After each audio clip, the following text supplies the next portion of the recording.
All right, okay, so welcome to another Jenkins X Office Hours. Today we've got a few things we're going to cover off. Vincent is here from Dailymotion, is going to be doing a bit of a demo of some of the awesome stuff he's been doing around with Grafana. I'm a massive Grafana fan myself, so this is really good. Really excited by some of this. I think we're going to also, I see Tom's just popped up as well, great. We're going to cover off some of the issues we saw yesterday, make sure that we're taking next steps and we're capturing these things and we're learning from them. And we're going to have a bit of a discussion about some feedback, some of the things that have been going on recently, and some of the things that we've got planned for the next couple of weeks. As always, if you've got any questions, please shout, share some thoughts, experiences, ideas. It's a friendly environment, so please get involved. And if you've seen this on YouTube afterwards, then keep your questions coming on Slack if you're not in a good time zone, and we'll make sure we bring them during the sessions. All right, Vincent, what have you been up to? Yeah, I've been trying to do something on the observability topic. So it's something I wanted to do for a while. So I set up a little time to at least to do it, to start doing it. So initially what I did was to try to come up with continuous delivery indicators, like the big four metrics we saw in the books and so on. So I gave a talk at FOSDEM 2 days ago.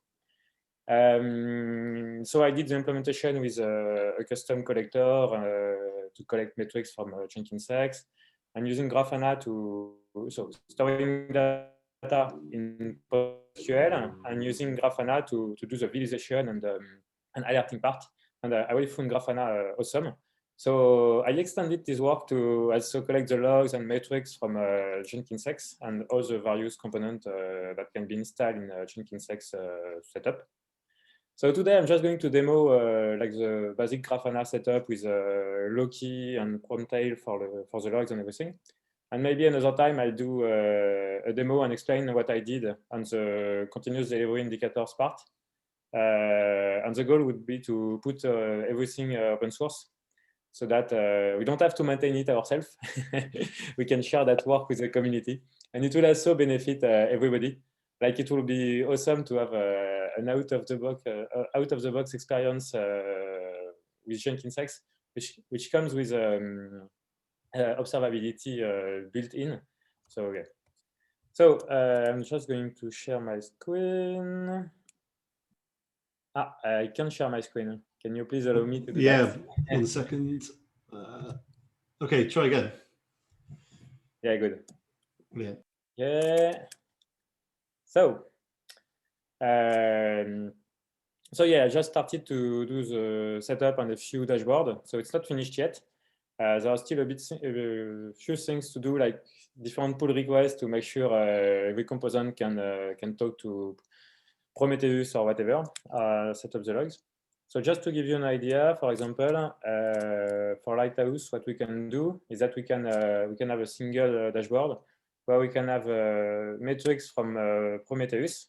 So for example, the webhooks events coming from, ingested by Lighthouse webhooks pod, which are exposed as Prometheus metrics, CPU, memory, and we can also get the logs in the same dashboard. So for example, by application, log level, and you can see the logs at the bottom. So what's pretty nice is if you select a specific time range, for example, that one, it will also filter the logs directly. So you get the logs for that part exactly. You can select, so you have a dashboard variable. You can say you can only care, for example, about webhooks. And it will filter the logs only for the webhooks. So you can see what you have. You can see that we have warning here. So maybe we can filter that. You can select which log level you want to see, and so on. And you can search, of course. So let's say bunch, maybe. I don't know if there are something. Yeah.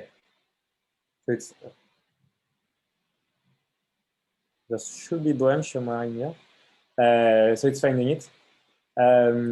So yeah, basically the idea is that we can, with Grafana, we can collect data from multiple sources, like metrics, logs, and also trace. So it's, no. we don't have trace yet in Jenkins X, but maybe later. So yeah, we can collect everything and put that in a single dashboard.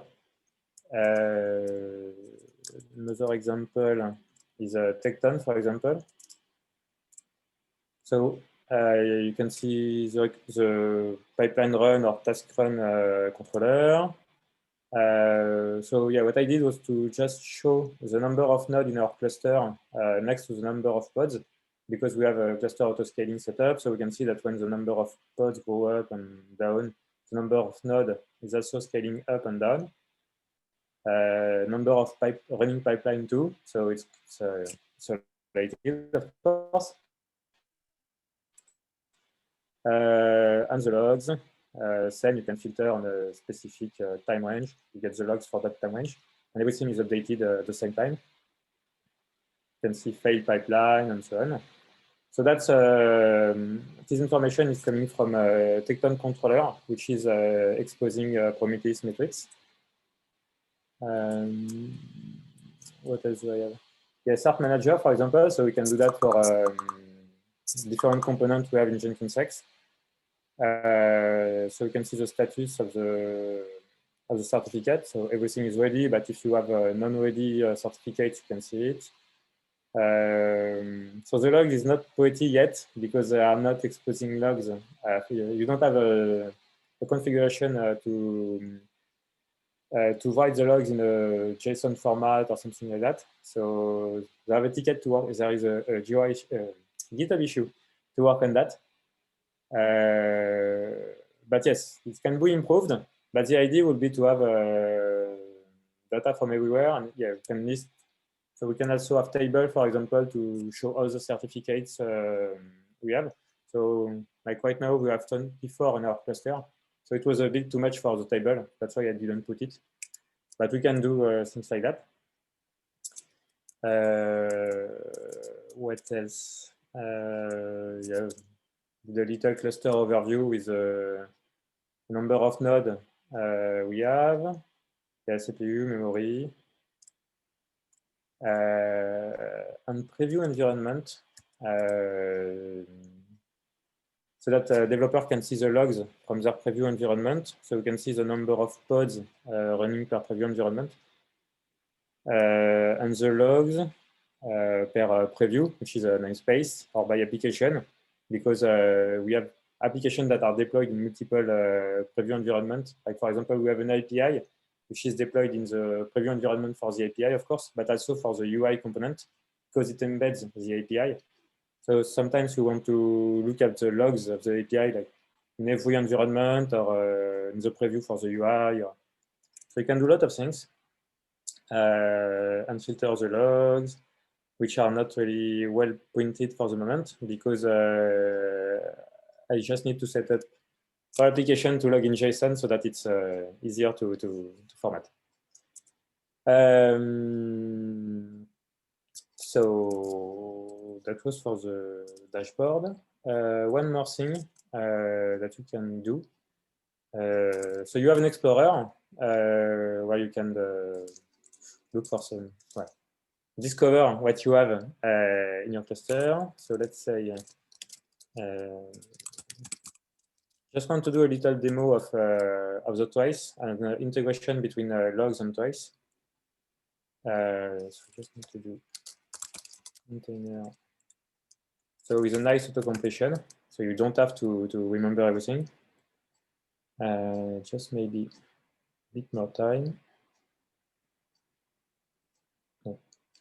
So when you have a log, you can also log the twice ID, and you get a direct link to tempo, which is okay, it doesn't work. Demo effect. Well, where you can usually see the trace for your request with all the span and everything. But okay, maybe another time for another demo. I'll try another one, but yeah, okay. Yeah, because I didn't set it up with persistence yet, so maybe maybe the pod got restarted since I started. Okay, so how does it work internally? So what I did was just to set up the chart for the different components. So Grafana, of course, which is the UI and backend. We also have Loki and Promtail. These two components are used for the logs. So Promtail is used to collect the log, and Loki is used to ingest them. So how it works is kind of a mix between the Elasticsearch Kibana Logstash stack, if you know it, and Prometheus. So Promtail is the equivalent of Logstash, so it's installed as a daemon set on every node of the cluster, and Loki is the equivalent of Elasticsearch.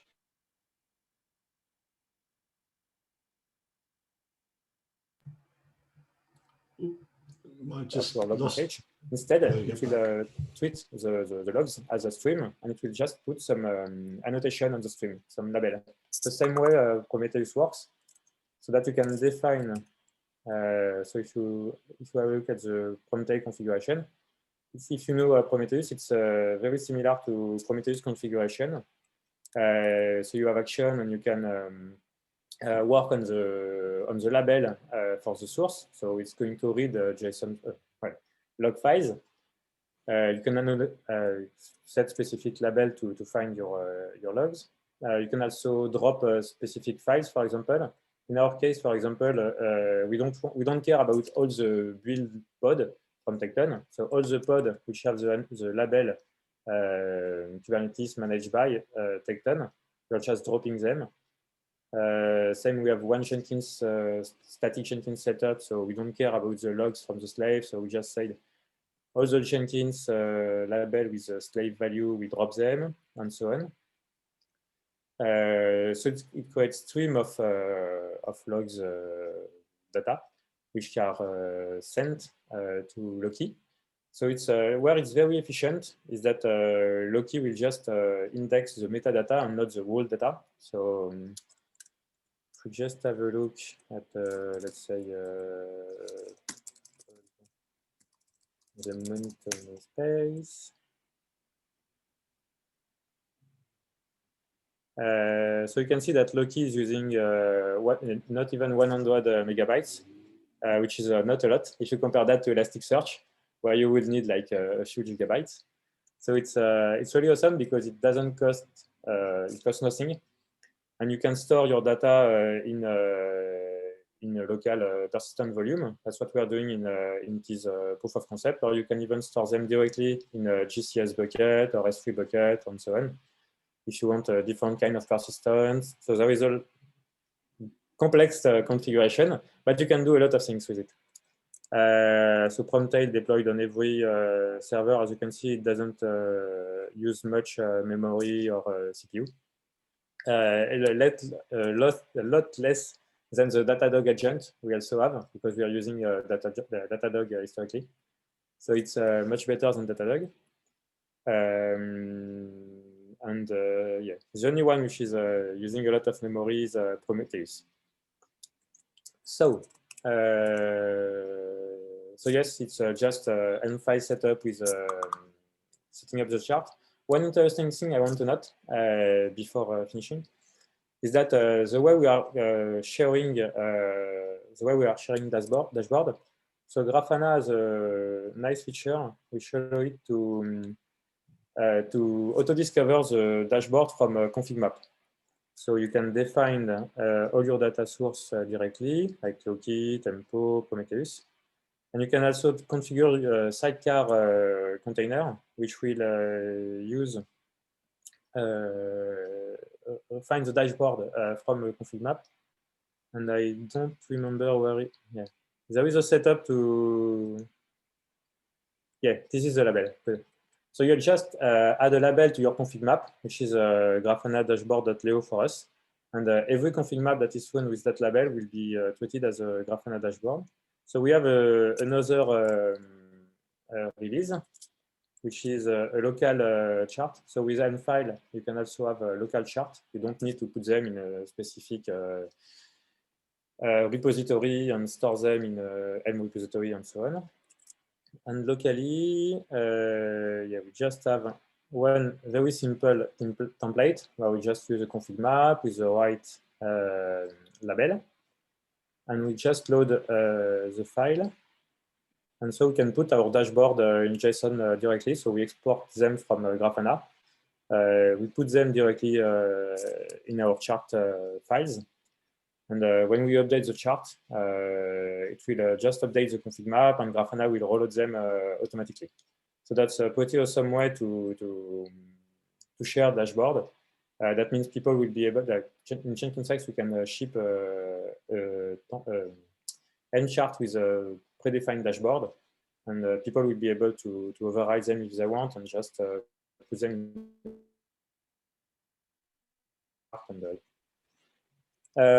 That's pretty much what I wanted to show. Yeah, exactly. So I'm a massive fan of all of this. You can stick me in front of Grafana and I could spend all day and evening just looking at it. We've done some stuff as well, and what's really interesting is we spoke a little bit on Slack. We might be able to. We've got some internal stuff which we have to keep internal for the moment, but there's some stuff that we could probably share as well. Whereas we've got Grafana working with the JX3 external secrets and the automated TLS and DNS and everything like that. Some configuration where you can, in that configuration, it's quite tricky, the Grafana configuration, isn't it? But we can, there's ways of injecting the secrets in there, which is quite nice. So it'd be good if we can maybe combine some of that. Maybe we can put the shell of the chart and then build up these dashboards as you mentioned. I've had a little look at Loki and I didn't get it working. So really, I'm kind of like, very, very excited, let's say, by all of this. Certainly, I think we've got some other stuff around integrating with backends, even DBs as well, which is quite interesting as well, which again, we'll have to have a look at that. This, I think, is absolutely fantastic. Probably, does anybody else have any thoughts or questions on this?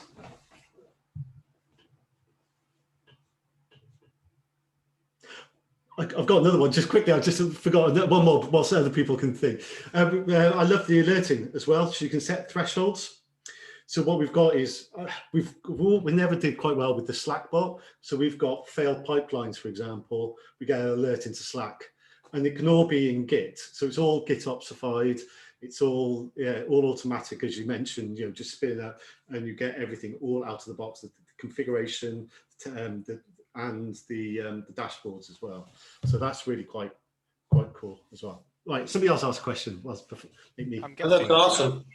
Okay, you go, Jeff. Yeah, this looks awesome. A lot of great work. Does that Datadog, is that open source? I'm not familiar with that too much. Datadog? No, Datadog is not open source. It's a SaaS solution. So it's because we also use Datadog for our production setup. But Grafana, yes, Grafana is totally open source. Yeah, all the Grafana stack is open source. And they also have a SaaS solution if you want. Cool. We noticed when we, sorry, go on, Tom, you go for it. I keep talking over people and then tapping out. Yeah, so I'm guessing you're looking at including this by default in the Jenkins X distribution. So I'm guessing that means that GitOps upgrade and stuff will be carried through as well. So because half of the problem that we have is trying to update to a later version so we can get better stuff and then end up having to spend a day playing around with the values to try and convert it over to the newer specs. So if it's pulled into the GitOps version stream stuff, then that'd be amazing as well. One of the things we've been looking at slightly related is currently the approach we have with JX GitOps upgrade, it does some changes to the Helm files, which we don't really want to be doing. We're having a slight spike at the moment, which is going well, around managing Helm files with kept in the same way as all the other version stream configuration, which handles the upgrades a lot easier. So what we should be able to do is have Grafana as an optional add-on, which is we have the sensible defaults as we, and templates and everything that people can just switch on, that have a slight one enable if they want to in the Helm file, and then they'll just pull those in automatically. So I think in answer to your question, we can definitely put Grafana as the out-of-the-box configuration, which works with external secrets, which works as a GitOps approach, which can be extended and easily added on yourself and automatically upgraded using kept rather than the current approach we have at the moment. Yeah, that's cool. Vincent, I spent some time deploying Grafana into our new cluster, and I had some problems with the external secret population stuff, where when you put it into your Helm file, it won't generate the secret, and you've got to then populate the external secret yourself for it then to be propagated back through. Did you have that issue as well, or how did you get around that if you did? No, I didn't, because our cluster is still Jenkins X version 2. So no external Right. secret issue. If it helps, But I I can need show to you how we submit do it. Yes, that would be very helpful, because we've got that with a few of we've got it with RabbitMQ as well, where it does a similar thing. This is where we've got our pod cluster. We've got an external secret rather than an actual secret. So we've just got an external secret where we've added in Grafana JX, and then it creates these secrets. And then in Grafana, what you can actually do then is refer to things like the GitHub token, or there's an admin token somewhere. Oh, there we go. So you can actually inject, that's the way you actually inject a Kubernetes secret into there as well. Right, okay. So that seems cleaner. Yeah, I'll have to convert our charts over to do that, because at the minute it's like, I've got to go through and look at what secrets are 404 and stuff like that, and populate them back through. So if we can change it to be that way, then that way it'd be top notch.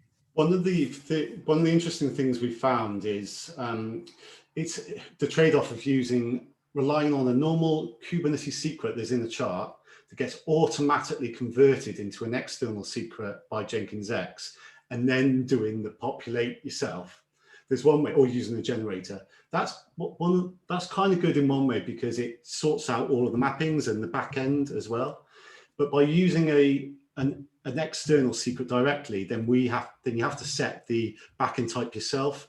So it depends on whether, if it's going to be a contribution to the community, it's better to do a Kubernetes secret, so that then, depending on which installation people use, whether it's Vault or Google Secrets Manager or other secrets managers, it'll generate the external secret. So that's one of the trade-offs I probably just mentioned on that.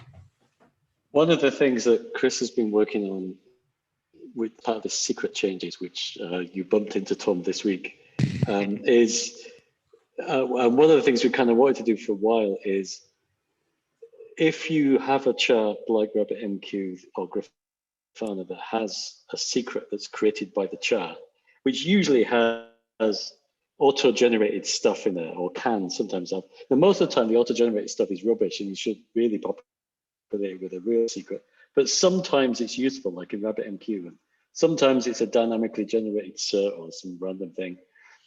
What we normally do in Jenkins X is we throw those away, and we expect you to populate everything up front in Vault or Google Secret Manager, Azure Secret Manager, whatever.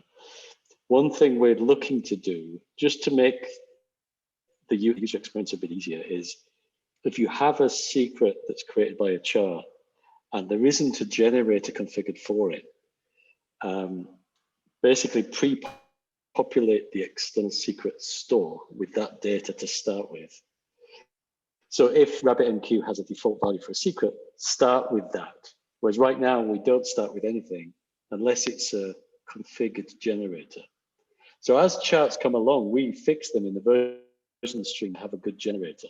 So we generate a good secret for Nexus and Chart Museum and Jenkins and so on.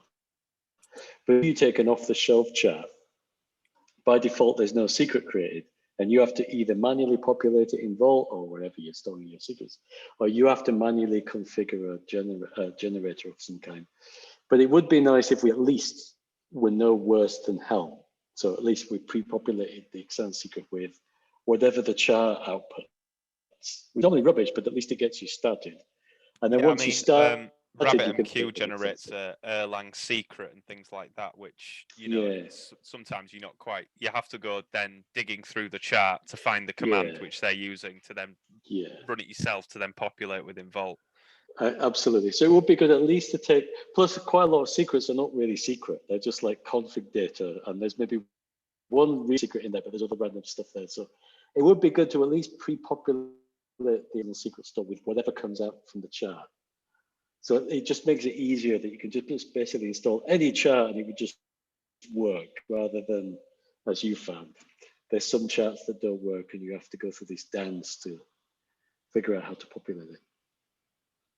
So hopefully we can do that soon. Now, basically Chris has done all the work to populate the external secret store first before we do any like kubectl apply or any of that kind of stuff. So hopefully we can go the next step and pre-populate the external secret store with anything from the charts if it's not disabled or whatever. So we can hopefully do that soon. Cool.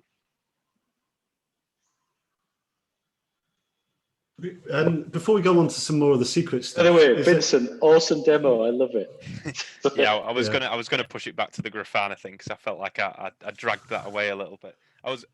My only other point was with the Prometheus stuff. I know that a lot of the quick starts could have Prometheus endpoints pushed to them. That would probably be quite a cool thing that can just be enabled within values. Because I know that we've done it with all of our C# builds, and it's been helpful to have that set around so we can just switch that on with clusters with Grafana enabled. Definitely. I know you've been doing quite a bit recently, Tom, but I wonder if at some point, if you've got a spare hour or two, just a little blog on that would be amazing. We could put that on the Jenkins X website. Just some of the experiences that you're doing, that would be golden. Yeah, that's fine. I can certainly look into that. Cool. There's a similar crossover with the Prometheus stuff with health as well. So I'm sure we could do like a Grafana dashboard for the health stuff, just because a lot of people don't know about all the health that's there. And we could maybe enrich the two things together so that health can use more Prometheus metrics and visualize more health stuff.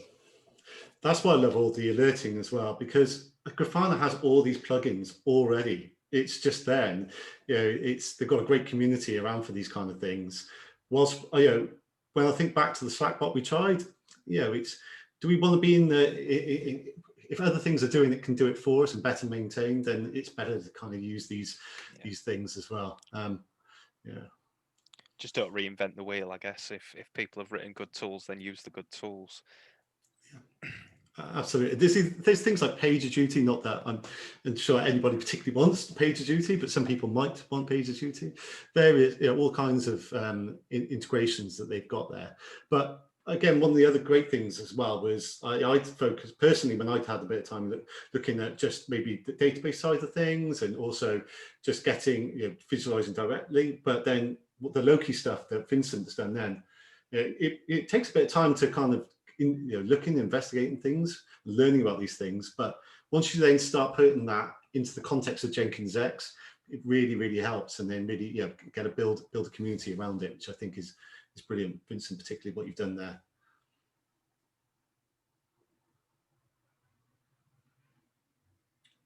All right. So next steps for that. So we mentioned that we would try and get a bare minimum Grafana chart up there, and then maybe if you're able to look at adding in some of those things, the Loki stuff and Prometheus stuff.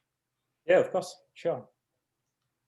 I'll do that, and and next time I'll show you like the custom collector we did and the custom custom indicators and everything, which are much more interesting. Awesome. Thank you very much, Vincent. That was, I think it was quite refreshing to see a nice demo as well, because I think the last couple have been talking, so really great stuff. Cool. I've got other things to demo, so I come back. So brilliant, every week. And for anybody else as well, it doesn't matter what it is. It's just, even if it's just having something that we can look together on and share thoughts and bounce ideas off, I think is really, really great. Yeah, sure, of course. All right. So if there's no other questions for Vincent on Grafana. All right, let's talk about some. We've got 25 minutes left, assuming I've got the Zoom right on this.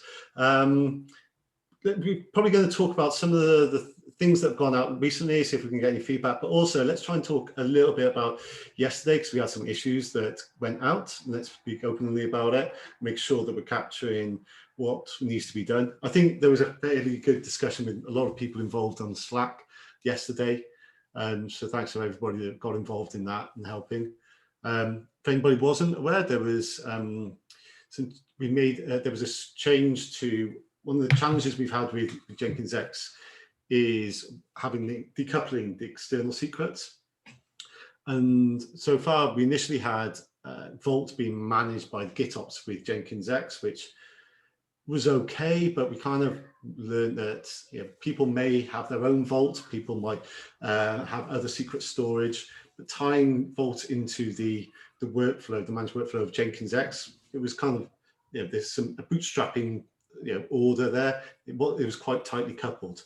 So one of the approaches we were looking at was moving Vault to be managed by Terraform. We don't want too much managed by Terraform, but because it's kind of before, it needs to be set up before, then having Terraform set this up, and then we can hand over to a GitOps installation Jenkins X, and then ultimately we can have the grounding steps so we can switch to KApp, which is a better installation process for the boot operator, the Git operator.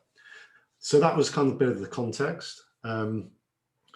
We think we've got some challenges where we've got some gaps where we know, which was highlighted yesterday around the automated BDD testing around on AKS and EKS. We are looking to gain some, we need to reach out to the CDF and see if we can get some budget, quite frankly, on that. We know that other projects have been able to do this, so we've got to try and make that a priority. So that's one of the things that we're going to do.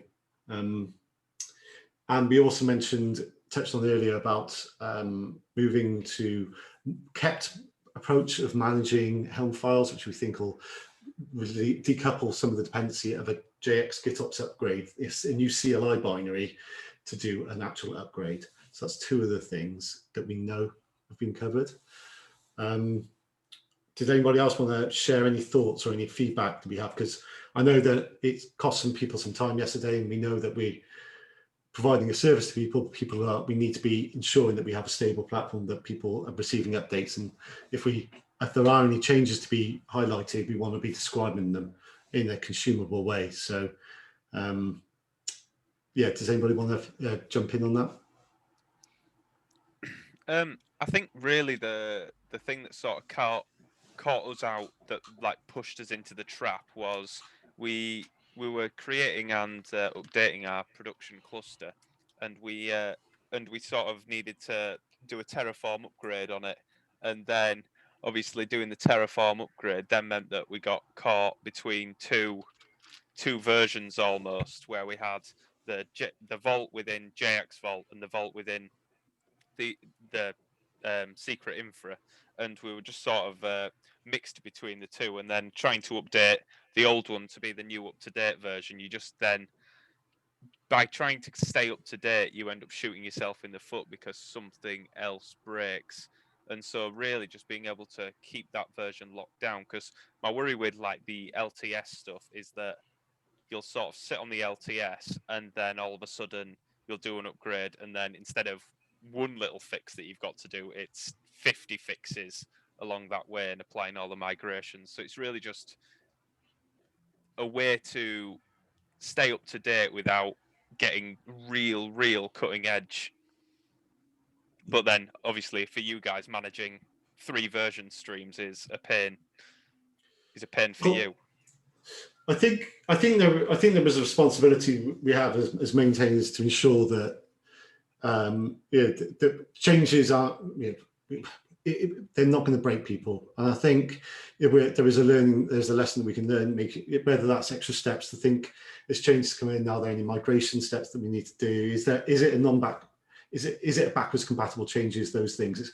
It's taken, it can be a little bit longer up front, but from a development point of view, but I think we need to be able to do that to ensure that consuming these changes, that people are more protected. But I think there is still work that needs to be done to, as you touched on it, decoupling there's a dependency at the moment, which is out of sync with, you can make a Terraform update, which at the moment, that's all on the mainline branch, but both LTS and the latest version streams are using the same Terraform. And when we're doing our BDD testing, ensuring that if there's a pull request that needs to be merged on the Terraform repos, that it is tested along with the pull request on the version stream, and those two going together. And I think that's one of the gaps we're missing. James, is that fair? Do you think that's a fair? Yeah, I'm not quite sure how to properly lock down Terraform, because we've got so you could argue, why isn't it just one Git repository? Then we can version everything because it's one atomic change. But then the problem we found with infrastructure is often a different team does the Terraform, or Terraform Cloud can only handle relatively small numbers of changes. So we explicitly separated them because it felt the right thing to do. Have your infrastructure in one place and then have your apps in another Git repository. But then how can we can't lock together. We could maybe refer to it's basically tricky. I'm not sure the perfect solution to this, because how do you lock two different Git repositories together when they're separate? It's tricky. Like, how could we say, for example, in a version stream, we could say which version of Terraform modules you should be using, but then how do we make that real? Back the other way, isn't it? As well, because you need the Terraform. Yeah.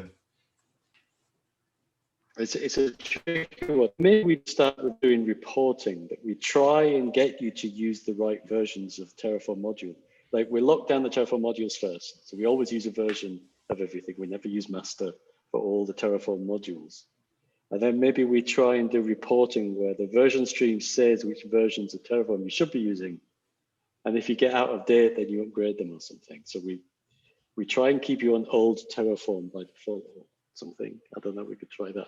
But it's basically a tricky problem because we have multiple Git definitely. I think I said yesterday how complex I understood it, that it wasn't going to be an overnight, let's just do this differently. I suppose it's just something that needs altering in flow. Yeah. But yes, some of the other Terraform stuff that we found with, like, because the Terraform applies really nice, but then sometimes with scaling and stuff, like we're doing multiple node pools, it ends up that because we have OCR where we need big fat machines, so we so we've got extra node pools and things like that, and the worry is that if you do a big Terraform update, that it'll tear down node pools and other pieces. So I suppose it's just keeping the line of where do you stop managing infrastructure for organizations. But totally agree. I know that we've some of the challenges we've had around Terraform was when doing an update, and all of a sudden the cluster's gone, and you're like, whoa! You're kind of crossing your fingers, what's been really nice is it's been coming back and you have a new node pool, but it's sometimes it's preparing for those changes, isn't it? And knowing that it's going to happen, and also some of the resources get left around as well. If, for example, you accidentally delete the cluster, then you have to start making changes to the Terraform state to remove like requirements a resource that gets created because it can't connect to the cluster to do the diff. And so it's one of those things. I know that Chris has been very keen. I know James as well has been looking at like cross-plane and things, which again seems very interesting. So maybe Terraform just boots up the initial cluster, and then you have the custom resources inside the cluster, maybe something like cross-plane or other projects that are out there that actually do more of the creation of resources. we could spend quite probably the next 6 to 12 months on various different infrastructure approaches. And I think it's just making sure that I think it's like you said, Tom, it's not an overnight thing. It's just trying to work out what the next one to look at. Is it to carry on looking at this approach of Terraform and trying to lock things down? Should we use our time to do that next? I think that's probably the question at the moment. Yeah, I think probably the version stream, like a major, maybe announcements need to happen when there's breaking changes and things like that, or there's risky changes incoming, saying don't do it yet. We've got some tests to do. But then also I suppose the BDD tests, mouthful, but they should really assist with that, getting BDD tests for all support, officially supported clusters and things should flag those before they happen, and then I suppose you can almost test the migration in place. Yeah, I think, I mean, certainly on Google Cloud Terraform, the change to move Vault was disabled by default, so nobody noticed any difference, and all the upgrades kept working. I wonder if the Azure Terraform didn't quite work like that, and it switched to Terraform automatically. Because I didn't look that closely at Azure, but definitely on GCP, it was basically a feature flag, and unless you enabled it, Vault stayed where it was before, and we had to explicitly enable it to move it. But yeah, it's one of those. It's tricky. It's easy for these things to fall through the cracks, unfortunately. Yeah, certainly. I mean, we're all developers, we all know. I think the lessons I think we can take away is to is asking us those questions. Is there going to be some of those? Is there an announcement that needs to be made? And if so, maybe we can coordinate it a little bit. Like for example, I mean, we didn't do it this side, but like 5 p.m. on a Friday wouldn't be a good time. It's like one of those things, right? But it's making sure that we get some kind of involvement from community in the approval process. Maybe that might help. Yeah, I mean, I think I've mentioned before, but we're happy to be guinea pigs for some of the test stuff. It's just us knowing that it's going to break, rather than I'll just quickly apply this fix, and then you're like, oh no, oh that's not good at all. I wonder if so one thing it's been on the to-do list that we've never quite done. What we used to always do was automatically generate upgrade pull requests all the time. Because there is one of those things, if you only upgrade like every few months, a million things have probably changed, and then you might bang your head. Whereas if you're upgrading all the time, the chances of something going wrong is like, okay, this thing has just happened like yesterday or something. So it's easier to kind of, it's a bit like, doing lots of small increments is less scary than doing big changes very infrequently. I wonder if there was a frequent pull request generated, not necessarily auto-merged, but there was a frequently generated pull request on your cluster that might be easier to reduce this kind of fear of, oh my God, I need to upgrade to latest, and thinking everything's going to be on fire and break. It might encourage us all to keep our clusters a bit more up to date. I don't know. What about having some sort of stress metric that measures the distance that your instance is from the latest version stream? Yeah. That's an awesome idea. Yeah, that'd work for us, because at least then we can set a threshold that we're happy with, biting off that bit of work. And when it's getting a bit high, we can commit a day, certainly on a Monday, where we're able to start that and finish that, through the week. And having some, it's tying automatically into, okay, this is a bigger feature, and this is something that's going to bump up that stress metric quite a lot. So there's an easy way to know that as a consuming these features, okay, I need to set aside some time to really understand what the change is that's coming in, understand what the rollback plan is if need be. So it's just easier to plan. And I think that would really, really help.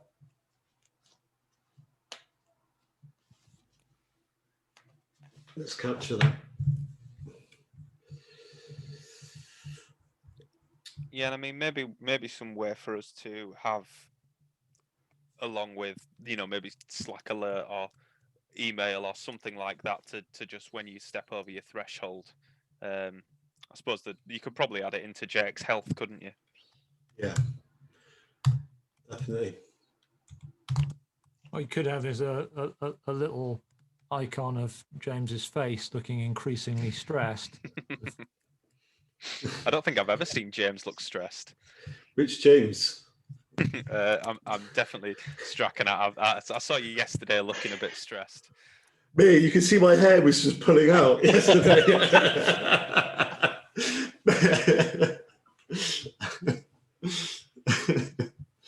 Yeah, there's not gonna be any hair left by the end of this. Well, No, just hold back on the vault changes maybe for a week, then you might preserve a bit more. Yeah, once you start taking Mondays off. No, it's all good. I think I'm glad. I think these things happen. They're good that they happen, and we can come together on those things and understand what the next steps are, because we learn from them, and we are committed to making sure that this, you know, the experience of upgrades is good. We know this is one of the biggest challenges we had with JX and challenges with Jenkins X or anything in the industry at the moment, with the explosion of continuous delivery and the rate of change of everything, not just the features we do, but things like Kubernetes upgrades and Helm upgrades and any kind of thing, all the software that can update, and then how do you consume all these changes in a safe way? So, you know, it's making sure that we kind of put the guardrails in place, that we can have more confidence, and ultimately we get to the place, like James was saying, to automatically upgrade as much as possible without, you know, with confidence that you're not going to have manual intervention or, you know, having any downtime. Yeah, certainly. I think that'd be a big thing. And one of the other things that this is quite a big one, but one of the things that we noticed was, you know, with Jenkins XV1, when you first did your cluster creation, you used like the different CLIs, and you used as CLI under the hood and GCP CLI under the hood, and then, you know, you'd sort of cleared up that fragmentation with V2, and then one of my worries is that Jenkins XV3, it seems to kind of be fragmenting again with some of the secrets management stuff. Like you're using under the hood, you know, Azure Secrets Manager, GCP Secrets Manager. And I just wondered, like, the mitigation or what you're doing differently this time than what you did the first time. I understand it's a very difficult question, but it just seems like you're almost retreading the same ground, where you're now having more and more platforms to support again. And it obviously there is a lot of contributors to Jenkins X, but it's quite a big step. Interesting enough, I think, again, it's a bit of a balance. I know Chris is doing some work around, I think it's a secrets facade, which rather than using the CLIs directly, it's using a library. But I kind of take the point where sometimes we don't know where you don't necessarily want to wrap all the things. It's like, maybe if you're on Google, maybe it's better to educate or give documentation of what Google Cloud binary or command to run, or go to the console, so that there's documentation that's supported from there. But then you kind of also want to have a good experience that for developers, so that you can, just JX edit, secret edit, for example, it's having that trade-off. James, I think you were going to say something. Yeah, no, I was just going to say that the where we're trying to get to is where anybody could manage their infrastructure with Terraform. And we use Terraform as the metadata to define what Jenkins X needs. But you could go off maybe or VPNs or VPCs or whatever. I think the thing we can't really do is we can't wrap cloud infrastructure. We can't assume that Jenkins X knows what to do with your infrastructure. We have to let you define whatever infrastructure you need. But the problem is there's not like a kubectl type API way of declaring the requirements of infrastructure, so that the cloud provider can just fill in the gaps yet. So we're still in these early days of cloud infrastructure where it's a nightmare. And Terraform is really all we have right now.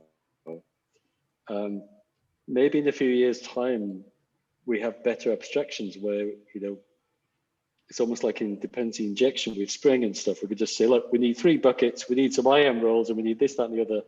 Use any tool you like to make your cloud infrastructure, but this is what we actually need in Jenkins X land. But right now that doesn't exist, and all we have is Terraform. So we've had to go there. We'd rather not touch infrastructure at all, quite frankly, if we had a choice, but there's literally no way of doing it other than we say, well, we could just pass the buck and say, you're on your own. You need to configure like 500 Helm charts with 3,000 annotations that are all cryptic magic strings. Do you know what I mean? And then we could just say, well, it's your problem now. So we try to do this bit in the middle where we go, if you use this Terraform, it does most of it. And then we take the bits from Terraform and put it into Helm. There's a few places we do that for service account annotations and things. But this is all a learning experience, right? We're all trying to learn together of how can we do this easier? And so far, Terraform is the best we have. Is it perfect? No. Is it anything else? Yes. Are there lots of gremlins? Yes. Eventually, I'm hoping we can keep moving up a level, and maybe one day there is this kind of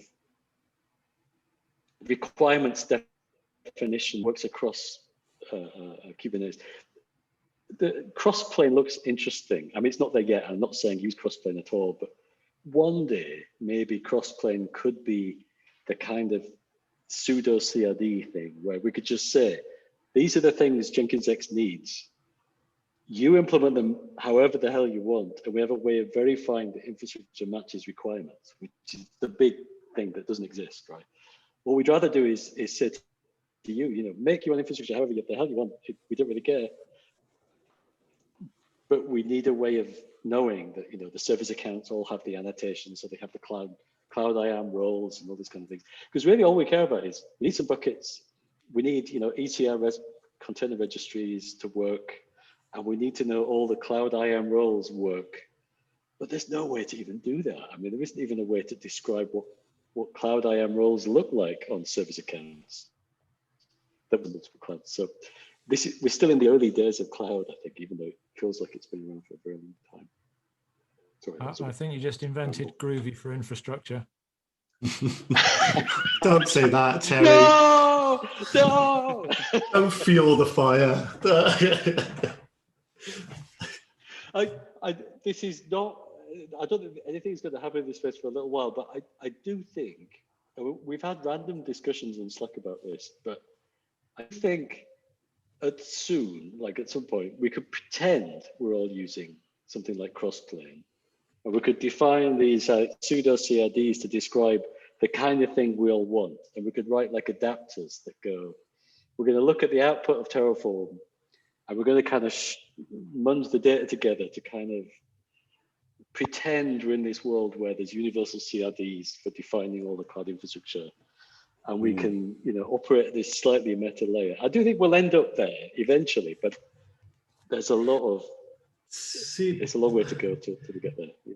I'm almost of the opinion, like again, I wrestle in my head depending on what kind of day it is, I guess, but I almost like having the complete separation. Like this is cloud stuff. Yeah. And then, and it's I agree. I guess I totally agree, right? And I'd like Jenkins X to be the hell away from doing anything to do with infrastructure and let people do that kind of thing. But I'd like something in between that says Jenkins X needs these cloud IAM roles and these buckets and these other things.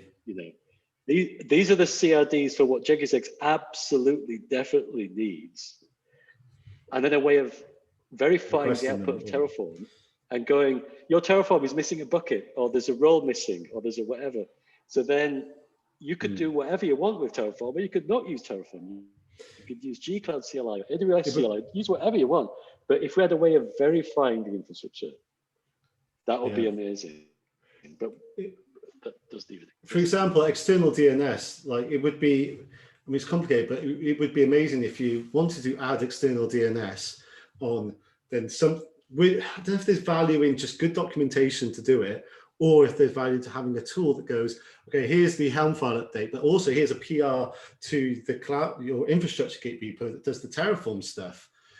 Where do you want to play? Where does Jenkins X want to play? It's a balance, isn't it? We could start simpler by just saying, can we have better testing or reporting that goes, like we should be able to define very clearly what the Jenkins X Kubernetes side of the house needs, right? You know, buckets, IAM roles for service accounts and so forth. And we should be able to describe that in a CRD-like way. And we should be able to write a tool that queries Terraform and reports if it's there or not, or something like that, right? We just start with some kind of testing. Like, we don't try and comprehend what Terraform's doing, but we just try and, you know, catch some of the easy wins. Think of it as health or reporting or verification or something. That's a way of starting. We just start with, like, we should be able to do a health indicator that verifies the IAM roles are right. You know, I think I was speaking to somebody yesterday. And the text on pods right to buckets. Like that should be we should be able to write a test that goes, however you make, because even if using Terraform, somebody can go into your console and delete roles, right? So Terraform could go, yeah, I made everything, it's perfect. And then somebody can change the cloud and it's not perfect anymore. So we should have some health indicator to verify, is the thing that we thought should be there, is it still there? A bit like Chris mentioned drift detection. We want drift detection for infrastructure, which should be independent of how the infrastructure is made. So maybe we start there. I don't know. I think having a health check of sorts would be kind of nice to be able to then, it's just continually update. Can you write to this? Can you write to this? Yeah. The other thing to consider is an undo button. Because if you've discovered that you've got problems, it would be more helpful if you could easily get back to where you were and then structure a plan to then upgrade at a more convenient time, rather than having to panic and trying to get the environment running. Definitely think with the GitOps, with approach to GitOps and having things clearer when doing the JX GitOps upgrade and creating a pull request and seeing all the value stream updates and versions. Personally, I don't know if this is shared by anybody else. Personally, I feel much more comfortable doing upgrades in that approach. I know with V2 we tried it, but it wasn't very clean, to be honest. Having the version stream synced via kept and having the Git diff there does feel really, really, really nice. Well, and then you can do Git reset. It's amazing it running. It's fantastic that it runs in a pipeline as well. Because we had so many issues with people on Macs and then people on Windows and then people on Linux, and it's just, and then having to transfer states and stuff around. So yeah, and some of the imports as well, where you can see things being merged and being promoted that way, makes it 1,000 times easier. And one of the things that I think we've mentioned before, but we really liked about V1 was that we had our production repo where we could see what was being promoted at that time. We could get it right there and then have the product owners on the production repo so they can see what's being merged. And you know that's still possible with V3 because we can use GitHub's code owners directory nesting thing to be able to do that as well. So yeah, it's definitely V3's a fantastic step in the right direction. By the way, really good to hear. You can have clusters and separate Git repositories. So you can have a Git repository for production. And so all your pull requests would just be production promotions if you want that kind of separation. Yeah, I mean, we have separated out our prod cluster now. We've had to do a bit of a dance with our container registries and stuff, but I think we're there now. The only thing that would be cool about that is being able to manage upgrades almost to keep them in line. If you had a way to sync where the build one was and where the prod one was, because obviously you're less likely to upgrade prod than your dev cluster. But then knowing how far away your prod cluster is and the migration steps needed would be another cool thing. Which I suppose you could use the compare tool that Terry mentioned before.